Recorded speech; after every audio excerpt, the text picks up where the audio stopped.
या ठिकाणी तुमच्या मनात काही संशय असायला नको आहे. 2004 असेल, 2009 असेल, 2014, 2019 आणि 2009ला मला खूप सुंदर मतदान तुम्ही दिलं. मतदार राजा आता जागृत व्हायला पाहिजे या ठिकाणी, आणि मतदार राजाच्या हातात असल्यामुळं मी एकच गोष्ट सांगतो, 19 तारखेला मी अर्ज भरणारच. तो येण्याप्रमाणे आहे. हे दोघांबद्दल मला काही गोष्टी बोलायच्याच नाही आहेत, कारण भाजपमध्ये तिकीट मिळावं ही उदयनदादांची आमच्या इच्छा होती. ती इच्छा पूर्ण झाली, पण भाजपवाल्यांनी छत्रपती शिवाजी महाराजांना किती मान दिला आहे ह्याचा आत्मपरीक्षण उदयनराजेंनी केलं पाहिजे. त्याच्यानंतर लोकांनी त्याचं आत्मपरीक्षण केलं पाहिजे.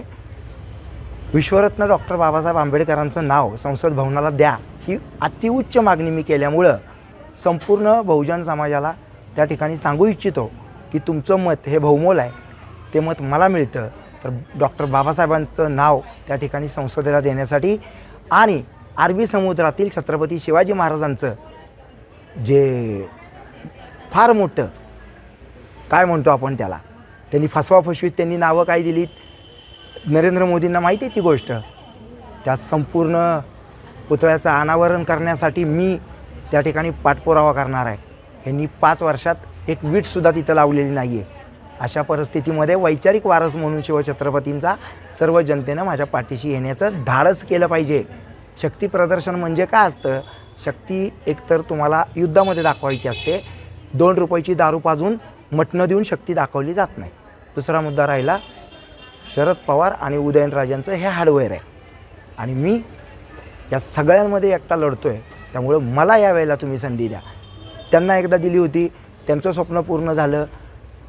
आमचे अतिशय संयमी व्यक्तिमत्वाचे भाऊसाहेब महाराज, अभय सिंहराजे भोसले, त्यांनासुद्धा छत्रपती असतानासुद्धा शरद पवारांनी खच्च केलं होतं, आणि त्याच्यापेक्षा जास्त ते उदयनराजांना करतात.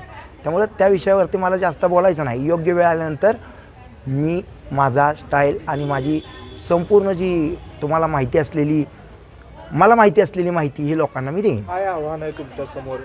कारण की शशिकांत शिंदेंनी फॉर्म भरला, उदयनराजे 18 तारखेला फॉर्म भरतायत.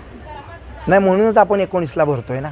एक प्रत्येकाला एक स्पेस आहे, त्यांची मतं ते मांडतील, माझी मतं मी मांडणार आहे. लोकशाहीमध्ये मला पूर्ण अधिकार आहे, अभिव्यक्ती स्वातंत्र्य आहे. माझी मतं ठाम मांडत आलो, सातत्य दाखवत आलो, म्हणून मी माझं नाव स्वतःच्या मनगटानं कमवलेलं आहे. जन्मानं नाव मिळणं आणि मनगटानं मिळवणं हे छत्रपती शिवाजी महाराजांकडनं, डॉक्टर बाबासाहेब आंबेडकरांकडनं आम्ही शिकलो, ज्योतिबा फुलेंकडनं आम्ही शिकलो. मनगटाने यांनी राज्य निर्माण केलं हो.